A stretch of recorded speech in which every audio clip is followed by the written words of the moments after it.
Imagine a town still glowing where winter can swallow the sun for weeks at a time. Across a white land with almost no roads, brightly colored houses still cling to the edge of a frozen sea. Just over 100 people live on an island closer to the North Pole than most Canadian cities. No road connects this place to the outside world, and the sea opens a route only during a brief season. A delayed flight, a late supply ship, or a sudden weather shift can overturn every plan. By ordinary logic, a place without roads, trees, farmland, or a major harbor should never become a town. Cold is not the only challenge. Distance turns every light bulb, liter of fuel, and shipment into a logistical achievement. If the fuel supply stopped, the generators could no longer keep the entire community functioning normally. If aircraft failed to arrive, fresh food, medicine, and urgent spare parts might remain out of reach. If the reservoir failed to fill before winter, an apparently endless water source would become a countdown clock. Yet every morning, children still attend school, mechanics inspect equipment, and hunters continue reading the ice. Supplies remain stored, homes remain heated, and routes across the ice remain preserved in memory. Within the frozen veil, the town survives like an open eye, quietly watching the Arctic transform. This is Grise Fiord, or Inuit, Canada's northernmost civilian community on Ellesmere Island. It confronts isolation,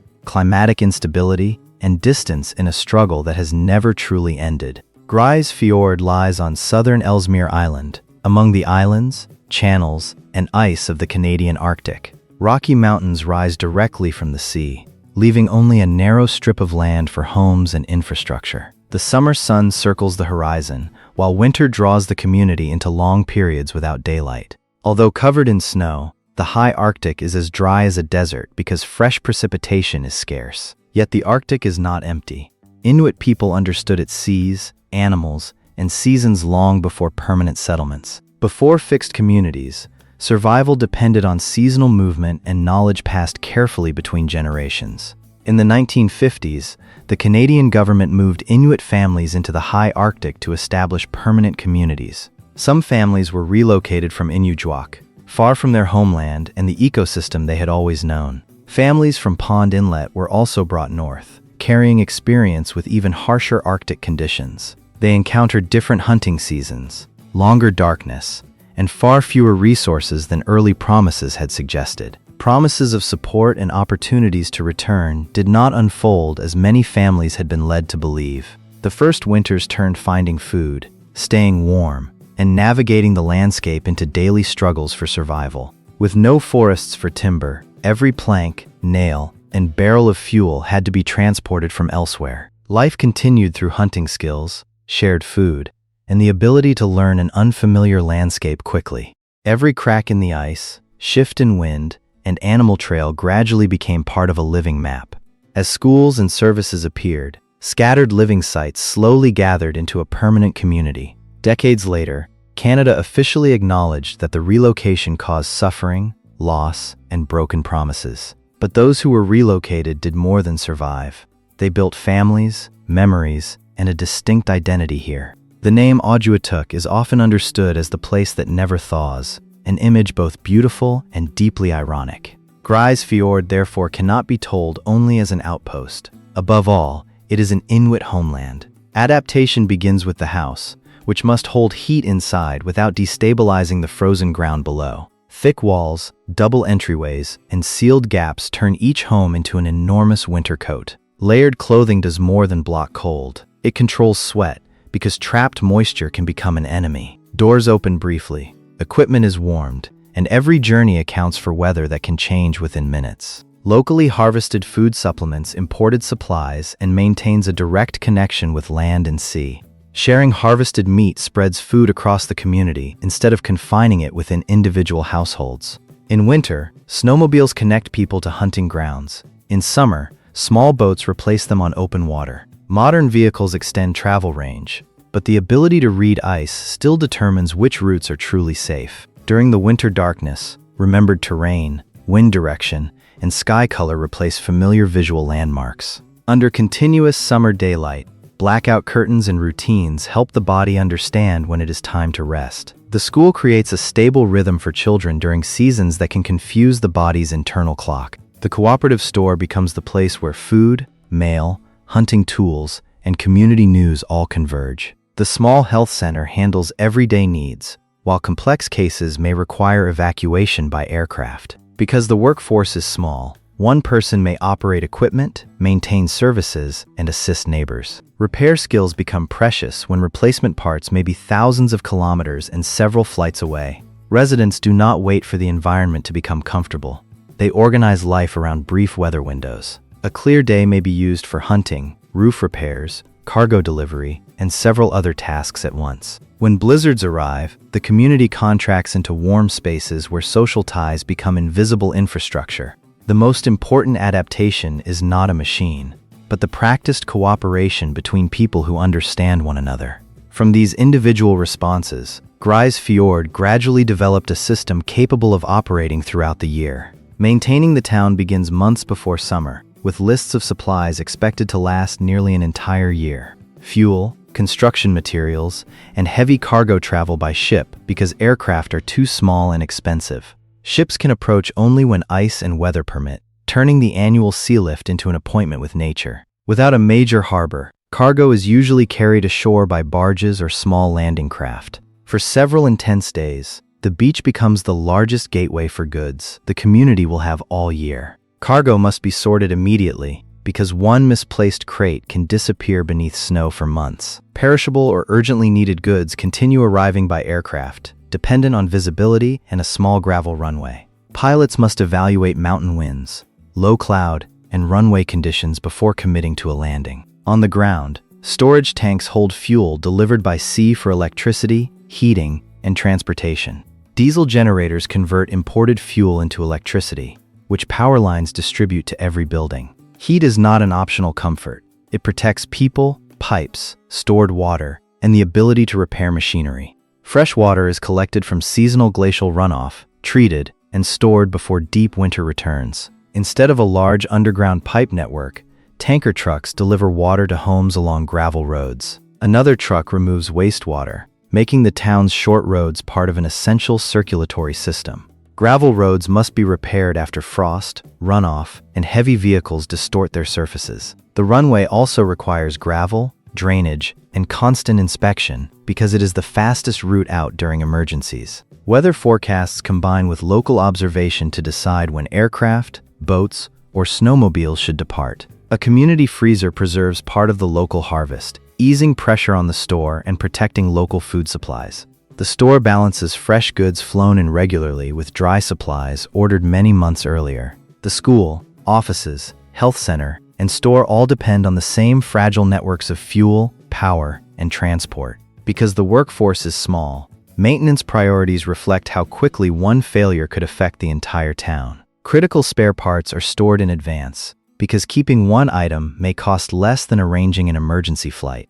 With limited resources, preparedness does not mean storing everything, but identifying the points most likely to fail. Each service acts like a small gear. When one stops, the others immediately begin carrying additional pressure. The town therefore functions like a compact machine, although its most important components are still human. To understand Grise Fiord, follow a single shipment from a southern warehouse to a home beside the ice. First, cargo is sorted by weight, durability, and urgency to determine whether it travels by sea or air. Sea cargo is secured against vibration, salt, cold, and repeated transfers before finally reaching shore. The vessel travels a vast distance before reaching the hardest section, drifting ice and a coast without a major dock. Here, tides, wind, and ice position determine whether a landing barge can safely approach the unloading beach. When the window opens, forklifts and tractors move each shipment inland before the weather changes its mind. The cost of an item includes not only purchase price, but fuel, labor, storage, and transportation risk. For fresh food, the cold chain must continue through airports, warehouses, and shops despite the freezing air outside. Ironically, vegetables may need protection from freezing just as much as they need protection from heat. Electricity begins with liquid fuel pumped from storage tanks into diesel engines through a controlled system. Inside the engine, combustion drives pistons, rotates the generator, and produces electricity for the entire town. Electrical demand changes as heaters, stores, and workshops operate, so technicians must keep the system balanced. Backup capacity is essential because one engine cannot be allowed to become winter's single point of failure. Solar power sounds unlikely in the Arctic, yet continuous summer daylight creates a valuable opportunity. Solar panels do not eliminate diesel, but every clean kilowatt reduces the fuel that must be imported. The greatest savings still come from retaining heat, because unused energy never needs to cross the Arctic. Water follows a different schedule, beginning when snow and ice above the town produce enough summer runoff. The flow is directed into a reservoir that must store enough water to last through months of freezing. After treatment, water is protected from freezing and delivered by tanker truck to each household on schedule. Household tanks create a buffer, but residents still monitor consumption between scheduled deliveries. The ground also has two layers. A soft, seasonal layer above deeper soil that remains frozen for years. If too much heat reaches the ground, buried ice melts and foundations can settle unevenly. Homes are therefore raised so wind removes heat and preserves a cold gap beneath the floor. Ordinary buried water pipes are difficult to use because frozen ground can break them and obstruct repairs. Sea ice is not a motionless surface. It cracks, compresses, drifts, and changes thickness continuously. Hunters read ice color, snow cover, water movement, and wind history to judge where travel is possible. Satellite data offers a broad view, but local observation reveals small changes directly beneath the vehicle. Combining technology with Inuit knowledge produces a more complete picture of travel safety. Sea ice is simultaneously a road, a hunting environment, and a shield that weakens waves before they reach shore. When the ice season shortens, transportation, hunting, and coastal protection all change together. Residents notice change through hunting calendars, animal locations, and routes that are becoming less predictable. Scientists use instruments, satellite imagery, and field surveys to place those observations within long-term trends. A small temperature shift can alter melting dates, runoff, ground stability, and the arrival of wildlife. Because these systems are tightly connected, Grise Fiord functions more like a living sensor than a weather station. Every ordinary decision reflects what is happening to ice, water, animals, and supply chains on a larger scale. Its position on Ellesmere Island also places the community near important climate, wildlife, and ice research areas. Local residents can guide surveys and contribute long memories that automatic instruments do not possess. Civilian presence also carries meaning for sovereignty, because territory is understood most deeply by those living there. Farther north lies Alert, but it is a rotating military and scientific station, not a family town. The difference is that Grise Fiord has children growing up, elders remembering, and families choosing to remain. This survival system works, but every layer of protection carries a cost that outsiders rarely see. An inexpensive southern product can become costly after ships, aircraft, storage, and repeated handling. Fresh goods are especially fragile because delays or wrong temperatures can reduce quality before they reach shelves. Stockpiles reduce shortages, but they also require space, energy, and accurate predictions of future demand. Order too little, and the community must wait. Order too much, and money and storage remain trapped in unused goods. Dependence on diesel ties electricity, and heating to a sealift arriving during a brief open water window. Long-term fuel storage also requires constant inspection of tanks, valves, and pipes under severe temperature changes. Every generator and tanker truck needs specialized skills, yet a small community cannot always provide replacements. When workers are absent or weather delays relief staff, even a minor service can become strained quickly. Basic healthcare exists locally, but many diagnoses and treatments still require travel outside the community. For families, leaving for school, medical care, or work can mean spending many weeks away from home. New housing is difficult to build because materials, skilled workers,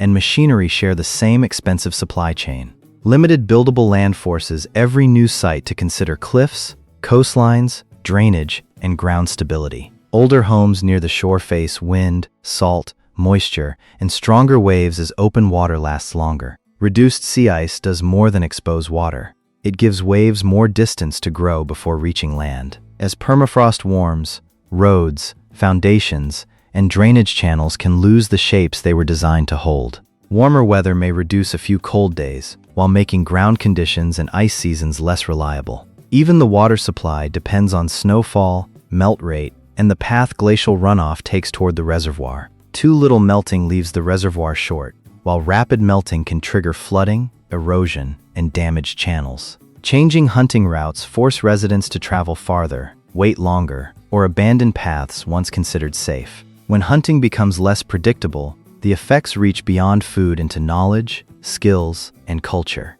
Isolation also makes small disruptions last longer because great distance always separates problems from solutions. Internet and phones shrink distance, but they cannot transport a pump, doctor, or crate of vegetables. The eye within the ice can see far, yet it stands upon a living foundation that is shifting. Then an unusual water season revealed how this fragile system could be tested from an unexpected direction. In mid-2024, the community reservoir did not fill as fully as expected before the approaching cold season. This was not yet a disaster, but it showed that a familiar water source could no longer be assumed. Operators had to determine whether runoff had weakened, changed direction, or arrived outside the storage window. Each passing day shortened the melting season while colder nights began forming thin ice across the reservoir. With lower reserves, every delivery, leak, and equipment failure carried more weight than usual. The first response was not panic, but measurement, tank inspection, and a clear estimate of usable water. Delivery schedules and essential demand then had to be compared to avoid waste during months without easy resupply. The community depended not only on stored water, but on boilers that kept the treatment facility from freezing. A heating failure could turn liquid water inside tanks and pipes into ice that would be difficult to recover. The tanker trucks also had to remain reliable because no underground pipe network could quietly replace them. In a large city, one broken truck reduces capacity. Here, it can remove a major share of service. Critical replacement parts had to be stored locally or flown in before weather closed the runway. At the same time, the annual sealift still had to deliver materials for new water and energy projects. Those shipments revealed that Arctic infrastructure often requires preparation several seasons before it becomes operational. Good weather had to last long enough to unload, store, and protect equipment from salt-laden coastal winds. Meanwhile, waves across open water continued striking the shore, showing that climate pressure comes from many directions. Glacial runoff could remain low in storage while rain and rapid melting overloaded surface drainage elsewhere. This is the climate paradox. Water may not be scarce overall, yet it appears in the wrong place or time. Older systems were built for relatively stable seasonal rhythms, while the new rhythm is increasingly erratic. The low reservoir season became a test of storage, maintenance, management, and community coordination. There was no single hero. The solution depended on dozens of small tasks completed at the right moment. The low reservoir did not stop daily life, but it exposed every hidden point of dependence. It also showed that climate change is not a line on paper, but a question of tomorrow's water. As ice returned, the community entered winter knowing that old systems would need new layers of protection. A major crisis did not occur, but the warning was clear enough to reshape future preparation. New plans aim for modern treatment facilities and larger storage tanks, creating more protection against unusual water seasons. More storage cannot solve climate change, but it extends response time when runoff fails to arrive as expected. Improved drainage is also needed to guide rapid meltwater through the community without destroying roads. A larger heated garage protects water, sewage, and road vehicles, reducing the chance of multiple failures. Critical equipment is being moved away from areas exposed to waves, salt spray, erosion, and surface runoff. New foundations must account for deeper seasonal thaw, greater runoff, and uneven ground settlement. Maintenance is shifting from repairing failures toward detecting small warning signs before harsh seasons arrive. Storage planning increasingly follows risk chains, prioritizing anything that could halt power, water, or transportation. Solar energy adds a small layer of independence,